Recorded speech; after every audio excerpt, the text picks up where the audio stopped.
वैसे यहाँ पर मैं राजनीति की बात करता हूँ या पॉलिटिकल विषय की बात करता हूँ, सब्जेक्ट की बात करता हूँ।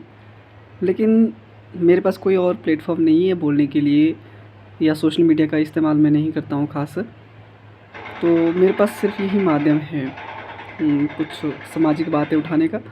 एक पॉलिटिकल साइंस का स्टूडेंट होने के नाते गाँव, समाज, देश की राजनीति व्यवस्था, प्रशासन या सिस्टम की बात करना सही रहेगा एक पढ़े लिखे होने के नाते, या एक जागरूक नागरिक होने के नाते, या एक भाई होने के नाते, बड़ा भाई, छोटा भाई, या समाज का एक व्यक्ति होने के नाते कुछ चीज़ों के ऊपर बात करनी बहुत ज़रूरी होती है। मैं एकाएक देख रहा था कि यूट्यूब के माध्यम से मुझे न्यूज़ मिली, या मैंने न्यूज़ में पढ़ा कि भाई धर्मशाला में एक लड़की 19 साल 20 साल के फर्स्ट ईयर में 19 साल के ही होते हैं बच्चे, तो वो रैगिंग का शिकार हो गई और एकाएक बच्चा मानसिक संतुलन खो गया। कोई कितना भी टॉर्चर करे फिर भी कोई व्यक्ति या लड़का या बच्ची इस तरह से शरीर छोड़ के नहीं जाती है। ये बड़ी दुखद घटना है। तो आप देख सकते हैं कि किस तरीके से या किस लेवल का जो हरासमेंट हुआ है उसके साथ। मैं उनके घर का लाइव वीडियो देख रहा था अभी, जिसमें वो बता रहे थे घर वाले या उस बच्ची ने जो बयान दिए हैं हॉस्पिटल में रुक रुक के, और जो आईसीयू की आवाज़ होती है टूं टूं करके, उस ध्वनि के साथ जो उन्होंने बातें कही कि मुझे 3 लड़कियों ने मारा, पहले कहा तू फेल हुई है, तुझे पढ़ना नहीं आता है, ऐसा वैसा ढिमका फलाना ब्ला ब्ला ब्ला ब्ला जो भी है। शब्दों का वार एक और किया, उससे भी तोड़ा। जब उससे भी उनका मन नहीं भरा तो उसके बाद उन्होंने बोतलें फोड़ी उसके सिर पर, बोतलें फोड़ी, बाल काटे। इन सब के बावजूद भी अब बताया जा रहा है एक शिक्षक, एक प्रोफेसर भी उसमें शामिल है। सबसे पहले मैं तो यही कहना चाहता हूँ कि जिस कॉलेज में हुआ, धर्मशाला का जो आज़ादी से पहले का कॉलेज है, जिस कॉलेज में ये चीज़ें सारी हुई, क्या उस कॉलेज का प्रशासन मरा हुआ था? क्या उस कॉलेज में प्रिंसिपल या प्रधानाचार्य नाम की कोई चीज़ नहीं है? उसके पास पावर नहीं है? उसके नाक के नीचे ये सब चीज़ें हो रही थी, क्या वो सोया हुआ था?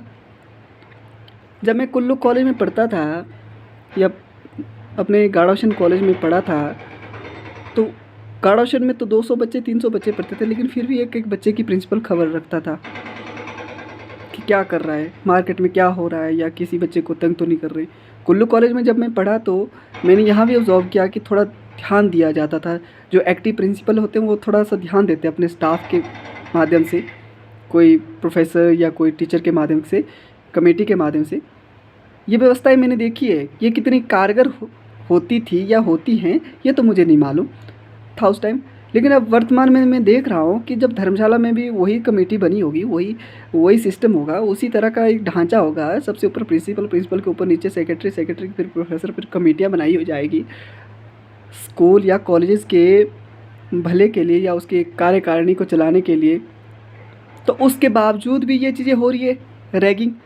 आपने कॉलेज में फॉर्म भरा होगा, इनकी यूजीसी की गाइडलाइन के तहत फॉर्म भरा होगा कि हम रैगिंग नहीं करेंगे, जो बच्चा रैगिंग करेगा उसको सज़ा दी जाएगी। और फॉर्म भरने के बावजूद भी आपके कॉलेज में ये चीज़ हुई, वो भी ह्यूज लेवल पे हुई, छोटे मोटे लेवल पे नहीं। किसी की जान जाना मतलब कि आप खुद सोचिए, यदि 2 दिन में व्यक्ति मर जाता तो मुझे उस चीज़ का दुख नहीं होता कि भाई, तब मैं सिर्फ इंसाफ मांगता कि ये हो गया ठीक है। लेकिन बच्ची पिछले 4-5 महीने से तड़फ रही थी, उसके शरीर में चुभन हो रही थी प्रत्येक जगह पे। इस लेवल का टॉर्चर शरीर के साथ हुआ, जिस्म के साथ हुआ, मारा पीटा वो तो ठीक है, लेकिन इसके अलावा जो मेंटल जो टॉर्चर दिया गया, जिसकी वजह से अंग अंग उसके दर्द से कराह रहा था। आप देख सकते हैं वीडियो, आप वीडियो देखिए, उनका वीडियो होगा यूट्यूब में अपलोड होगा, कहीं ना कहीं किसी चैनल ने डाला होगा कि बच्ची यहाँ भी दर्द बता रही है, वहाँ भी दर्द बता रही है, जहाँ टच करो वहाँ दर्द बता रही है। किस लेवल का हरासमेंट हुआ है उस बच्ची के साथ। और यहाँ पर नए साल का जश्न मनाया जा रहा है, इधर 25 दिसंबर को बच्ची की डेथ हो गई। सरकार कहाँ सोई थी? या वो सबसे पहले तो उंगलियाँ उस प्रशासन पे उठती है, उस कॉलेज के प्रशासन पर उठती है जहाँ प्रधानाचार्य से शुरू होता है, आचार्य प्राचार्य से शुरू होता है। प्रोफेसर क्या कर रहे थे? हालांकि उसमें तो एक प्रोफेसर का भी नाम आ रहा है सामने, मुझे नहीं पता वो क्या क्या सही है या गलत है। तो ये शिक्षक एक भक्षक कब से बन गया? ये भी एक सोचने वाली बात है। प्रेजेंट टाइम में बहुत सारे विद्यार्थी पढ़ रहे हैं, किसी न किसी समय में आप भी किसी ओहदे पर होंगे, प्रशासनिक ओहदे पे होंगे, आप भी माता पिता बनेंगे, आपके बच्चे होंगे, आपका एक परिवार होगा, आपकी एक प्यारी सी बेटी होगी या लड़का होगा। ये आज एक लड़की के साथ हुआ है हिमाचल में, तो कल लड़के के साथ भी हो सकता है, आपके बेटे के साथ भी हो सकता है, आपके भाई बहन के साथ भी हो सकता है। उस टाइम आप क्या करोगे? सरकार यहाँ पर जो गांव के पास नज़दीक कॉलेज थे, घर वाले अपने बच्चों को दूर नहीं भेज पाते थे, डर इसी बात का डर रहता था। लड़कियों को इसलिए दूर नहीं भेजा जाता था ताकि उनके साथ कोई छेड़खानी ना हो या उन्हें कमज़ोर ठहरा करके उनके साथ कोई दुष्परिणाम ना निकल पाए सामने, मतलब उनके साथ कोई सेक्सुअल हरासमेंट ना हो या इस तरह से उन्हें गुमराह ना किया जाए। इसलिए माता पिता डरते हैं, आज भी डरते हैं घर से बाहर भेजने के लिए। तो इसलिए पूर्व मुख्यमंत्री जी का एक अच्छा इनिशिएटिव था कि एक बच्चे के लिए भी स्कूल खोलूँगा और दूर दराज इलाकों में कॉलेजेस होने चाहिए, शिक्षा हर घर में पहुंचनी चाहिए। लेकिन वर्तमान सरकार क्या कर रही है? स्कूल कॉलेज नज़दीक के बंद कर दिया और दूर जब बच्चा पढ़ने जाता तो उसके साथ ये हाल होता है। और सबसे पुराने कॉलेज में, यदि नया कॉलेज होता तब भी था कि भाई वहाँ पर नया नया सिस्टम है, सबसे पुराना कॉलेज है, वहाँ पर ये ऐसी चीज़ें आ रही है सामने। ये इस बात से हम क्या सीखें कि हिमाचल नंबर 1 बन गया एजुकेशन में। कहाँ का एजुकेशन नंबर 1 बना है? यहाँ पर सारे कातिल भरे पड़े हुए हैं। उन बच्चियों के माता पिता की क्या परवरिश रही होगी? जो 3 बच्चे हैं, लड़के होते तब भी चलो कि भाई लड़के मान के चलो, लड़का वैसा नहीं करता है, लेकिन लड़कियां जिन्हें हम कोमल स्वरूप में देखते हैं, जिनको मातृत्व के रूप में देखते हैं, कोमलता जिनके अंदर भरी होती है, प्रेम भरा होता है, स्नेह भरा होता है, उनके अंदर ये कौन सी चीज़ भर गई? ये कहाँ से आया? कैसे आया? ये कैसी परवरिश है? उनके माता पिता पर ये उंगली उनके माता पिता पर ही उठती है, उनके शिक्षकों पर भी उठती है कि किस तरह की एजुकेशन आपने दी है, किस तरह से आपका एजुकेशन डिलीवर कर रहे हैं बच्चों के सामने। हिमाचल को नंबर 1 तो बना दिया एजुकेशन के फील्ड में, लेकिन मेंटली क्या ये स्ट्रॉन्ग हो पा रहे हैं, या मेंटली आप इनको परिपक्व कर पा रहे हैं? इनके अंदर वही भरा हुआ है कि सामने वाले को तंग करो या सामने वाले को हरास करो। हालांकि बहुत सारे टीचर मिले हैं, हमें भी मिले हैं, जो टारगेट करते हैं आपके कलर को देख के, आपकी हाइट को देख के, आपकी जगह को देख के, लेकिन उसके सामने एक दूसरा टीचर भी खड़ा हो जाता था, या होते हैं आज भी, जो ये कहते हैं कि यदि ऐसा होता है तो आप मेरे पास आइए, या आप खुद बच्चे इनिशिएटिव उठाइए तो पीछे हम साथ देंगे। लेकिन उस कॉलेज में सरासर एक बच्ची के साथ ये सब चीज़ें हुई। 4 महीने उसका बापू लड़ता रहा, प्रशासन से लड़ता रहा, हॉस्पिटल में दर दर ठोकर खाता रहा अपनी बेटी को बचाने के लिए। लेकिन 25 दिसंबर के आसपास बच्ची ज़िंदगी की जंग हार जाती है इन दुष्टों से। वो दुष्ट जीत जाते हैं और ये बच्ची हार जाती है। गुड और इविल की गॉड की जो गॉड इज़ एग्जिस्ट वाला वीडियो तो बहुतों ने देखा, या सब ढूंढते रहे गुड एंड इविल। तो इससे बड़ा इविल क्या होगा? इनको सज़ा कौन देगा? प्रशासन चुप है, सरकार चुप है, कार्निवल चले हैं, धमाका हो रहा है, क्या करेंगे? एंटी रैगिंग तो बना दी, बॉडीज़ बना दी। मैं इसी सवाल से लेकर के उतरा हूँ सरकार के समक्ष में। सरकार से क्या सवाल करूँ मैं?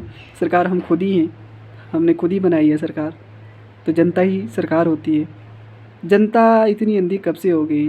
या प्रशासनिक अधिकारी जब भी कोई चीज़ें बनाते हैं, लॉ बनाते हैं, यूजीसी ने जो गाइडलाइन जारी की है एंटी रैगिंग के ख़िलाफ़, तो उसका क्या हुआ? वो हेल्पलाइन नंबर काम क्यों नहीं कर पाया? क्या उसके घर वालों को इंसाफ मिल पाएगा? बच्ची ने तो शरीर छोड़ दिया है, भविष्य में किसी और बच्चे के साथ ऐसा ना हो तो क्या हमें इतनी भी सांत्वना दे सकती है सरकार कि ऐसा नहीं होगा? या भविष्य में कोई माता पिता अपनी बच्ची को दूर पढ़ाने के लिए भेज पाएगा?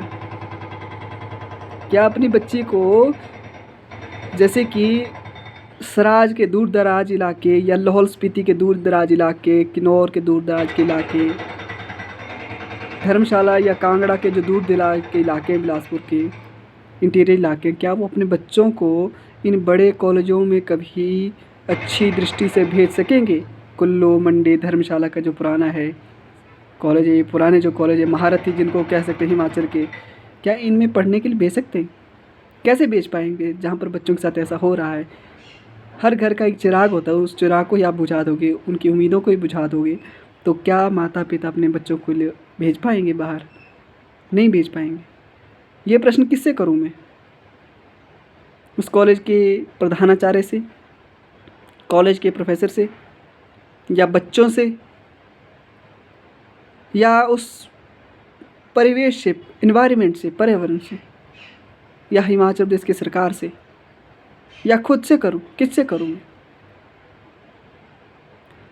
एक सरकार लाती है बेटी बचाओ बेटी पढ़ाओ योजना, दूसरी सरकार लाती है सुखाश्रय योजना। किसी को लाभ हुआ? बच्ची तो चली गई, ऊपर से रैगिंग का शिकार और होगी। मैं आज से पहले सिर्फ मूवी देखी थी इस रैगिंग के विषय पर, शायद 2008 से पहले या कब आई होगी, जिसमें कि एक लड़के को बहुत बुरी तरह से पीटा जाता, उसके बाल काटे जाते, पूरी तरह से मेंटली हो जाता। लेकिन उसमें उस मूवी के डायरेक्टर को ये पता नहीं था, शायद मुझे लगता है कि उसे इतना तो पता था कि बच्चा मेंटल हो जाता है, उसको कुछ भी पता नहीं लगता है, बिल्कुल पूरी तरह से एक तरफा हो जाता है। उसे शायद ये पता नहीं था कि भाई बच्चा मर भी जाता है। उसे जब मेंटली टॉर्चर करो तो वो सह नहीं पाता है। 18-19 साल का बच्चा के अंदर इतनी भी कैपेसिटी नहीं होती कि वो मेंटली जो टॉर्चर है, मेंटली जो प्रताड़ना है, जो वार है, जो लड़ाई जो अपने मस्तिष्क का जो लड़ रहा है, उसकी वजह से उसकी डेथ भी हो जाती है। कि यदि डायरेक्टर साहब को उस टाइम वो पता होता तो वो ज़रूर दिखाता। लेकिन कितनी भी मूवियाँ बनाओ समाज के आईने के रूप में, कितनी भी ये मतलब चलचित्र चलाओ, लेकिन समाज के कुछ ऐसे व्यक्ति हैं जिन्हें इन चीज़ों से कोई भरोसा या कोई फ़र्क नहीं पड़ता है। ये आज भी वैसे हैं, कल भी वैसे रहेंगे। लॉ एंड ऑर्डर जब कमज़ोर पड़ जाता तब समाज में ये जो घृणित कार्य हैं ये बढ़ जाते हैं। ये इनको पता है, मुझे ये भी पता है कि आज उनके साथ ये चीज़ें हो रही है, क्या पता कल दिन किसी का कॉल आ जाए।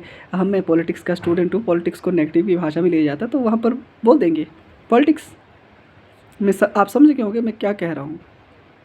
पॉलिटिक्स के नाम पे कुछ हो जाएगा और बस पॉलिटिक्स वाला राजा आएगा और पॉलिटिक्स करके चला जाएगा, और बच्ची क्या करेगी? गुड़िया जो शिमला में हुआ, या धर्मशाला में उससे पहले जो एक और कांड हुआ था वायलेंस वाला, या दिल्ली में जो केस हुए थे, इन केसों को 12-12 सालें लगी, फिर भी निचोड़ कुछ नहीं मिला। धीरे धीरे सिस्टम आगे आगे बढ़ाता जाता है, बस कुछ नहीं, आगे आगे बढ़ाता जाता है और फिर लोग भूल भी जाते हैं। उसी धर्मशाला की बात कर रहा हूँ जहाँ पर चिट्टों के लिए रैलियाँ निकाली गई कि चिट्टे नहीं होने चाहिए, वो नहीं होना चाहिए, फलाना नहीं होना चाहिए। और 31 के पहले आजकल कार्निवल चला है, शिमला में कार्निवल चला है, मनाली में चला है, धर्मशाला में भी चला होगा, मुझे नहीं पता, लेकिन चला है। वहाँ पर कार्निवल ने शराब की बोतलें तो बिक रही होंगी, बीड़ियाँ तो बिक रही होंगी, सिगरेट तो बिक रहे होंगे, ड्रग्स तो लिया जा रहा होगा। वहीं धर्मशाला में इनिशिएटिव निकाला जाता है चिट्टे को भगाएंगे, लेकिन वहीं ये सब चीज़ें हो रही है। आप एक ओर से अच्छा बनने की कोशिश करते हो, दूसरी ओर से आप ऐसे घृणित कार्य करते हो, क्या कहें। लेकिन सवाल बहुत सारे हैं। बच्ची तो चली गई, रैगिंग का शिकार हो गई, भविष्य में कौन माता पिता अपने बच्चों को कॉलेज में पढ़ाने की ज़रूरत करेगा? या कुछ माता पिता ज़रूरत कर भी दे कि भाई नहीं हमारा बच्चा पढ़ना चाहिए, अच्छे कॉलेजेस में पढ़ना चाहिए। हमारे पिताजी कहते हैं कि भाई, बापू कहते हैं, हम सबके बापू कहते हैं कि भाई कॉलेज में बच के रहना, थोड़ा ज़्यादा ये मत रहना। हम चलो नहीं लगे, फिर भी यदि खुदा न खास्ता हमारी तरह ही कोई बच्चा जाए किसी ऐसे बैकग्राउंड से जिसने ज़्यादा नहीं देखा हो इधर, और उसके साथ ये हो जाए एकाएक, ना उसका उस नए शहर में, अनजान शहर में, ना कोई इसका दोस्त है, ना कोई भाई है, ना कोई बंधु है, किससे जाके बोलेगा? प्रोफेसर के पास बोलेगा ना कि मेरे साथ ऐसा हो रहा है, और वही प्रोफेसर उसके साथ भी वही काम करे तो क्या, कहाँ जाएगा बच्चा? प्रधानाचार्य के पास जाएगा। प्रधानाचार्य क्या करेंगे? कॉलेज की बात है, सा के इसको दबा के चलता हूँ, और अपने आप में कॉम्प्रोमाइज़ करने की कोशिश करते, स्टूडेंट का कॉम्प्रोमाइज़ करने की कोशिश करते। उनके बीच में सुलह तो करवा दिया। जो जिन व्यक्तियों ने आज रैगिंग की, उनको पता कि आज रैगिंग हो गई है तो हमारा सुलह हो गया, यह करवा दिया है। ऐसा कुछ नहीं होता है। अब हम थोड़ा और करते हैं, उनको थोड़ी और शय मिलती है, फिर और कार्य करते हो। कॉलेज अपनी साख को बचाने के चलते उस बच्चे के साथ खिलवाड़ करता है जिसके साथ वो बीती।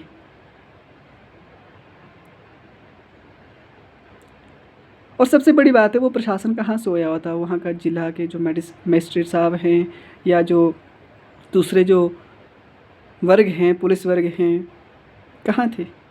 क्या कर रहे थे? कानों कान खबर नहीं लगी क्या?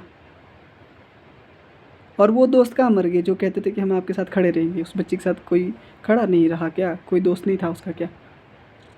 सबके मुंह में पट्टियाँ लग गई, चुप हो गए जब देखा कि इसमें तो हमारा नाम भी आ सकता है, रिवील हो सकता है, हम भी जा सकते हैं। वो बच्चे सामने क्यों नहीं आ रहे जिनके सामने ये सारी घटनाएं हुई? उनको पता है यदि हमने बता दिया उस लड़की के साथ क्या हुआ या किसने क्या किया, कब से कर रहे हैं, तो उनको पता है यदि हमने ये चीज़ें रिवील कर दी तो या तो हमारे घर वाले नहीं बचेंगे, हम तो बचेंगे ही नहीं, या फिर से वो पॉलिटिक्स का जो इविल है वो आ जाता है। कहावत है कि बोला समय के डॉक्टर, समय के गुरु, समय के राजनेता राजा के साथ रहना चाहिए, अच्छे रिश्ते रखना चाहिए। अच्छे रिश्ते रखे इन व्यक्तियों ने इनके साथ, तो इसलिए ये रपट बदलने में सब जगह माहिर हो जाते हैं। एजुकेशन में नंबर 1 आ गया हिमाचल केरला के बाद। लेकिन ये कैसी एजुकेशन, किस तरह की एजुकेशन? वीडियो थोड़ा लंबा हो गया है शायद, मुझे लगता है कि मगर क्या करें, कभी कभी कुछ ऐसी चीज़ें आ जाती है सामने जिनका मतलब हम बोलना तो बहुत कुछ चाहते हैं लेकिन शब्द नहीं होते।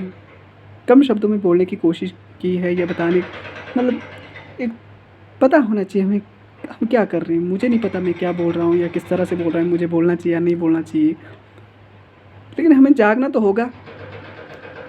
हमारे भाई बहन, छोटे भाई बहन या परिवार के सदस्य या कोई बच्चा जब पढ़ने जाएगा तो उसके साथ होगा, तो उस टाइम रोने से अच्छा है कि अब अभी हम आवाज़ उठाएं कि ऐसा ना हो। आप भी बोलिए जो आपके मन में है, प्रतिक्रिया देने की कोई आवश्यकता नहीं है। आप इस पर यदि आवाज़ उठाते हैं तो वही उस बच्ची के लिए सबसे बड़ा ये होगा, उस बहन के लिए सबसे बड़ा श्रद्धांजलि होगी।